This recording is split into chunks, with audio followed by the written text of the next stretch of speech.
Allah Subhanahu Wa Taala Maha Kuasa. Makhluk langsung tak ada kuasa.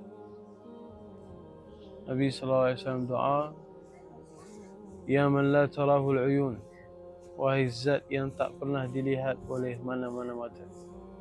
Wala tukhalituhu adh-dhunun, wahai zat yang tak boleh dibayangkan oleh mana-mana hati. Wala yasifuhu al-wasifun, wahai zat yang tak mampu untuk diciri-cirikan, disifatkan oleh orang-orang yang pandai sifat. Ya'lamu mathaqil al-jibal, wahai zat yang tahu berapa beratnya gunung ganang. Wa makayil al-bihar, wahai zat yang tahu berapa bilangan liter dekat semua lautan-lautan dunia. Wa adada qataril amtar, wahai zat yang tahu berapa bilangan titisan-titisan air hujan. Wa adada habbatir rimal, wahai zat yang tahu berapa ada biji-biji pasir di seluruh padang-padang pasir dunia.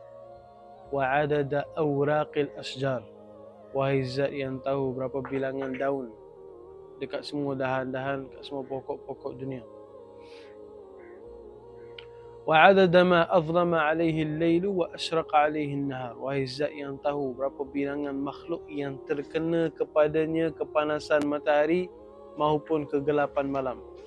Makhluk apa yang tak kena kepanasan matahari? Semua makhluk kena kepanasan matahari. Dan makhluk manakah yang tak kena kepanasan kegelapan malam?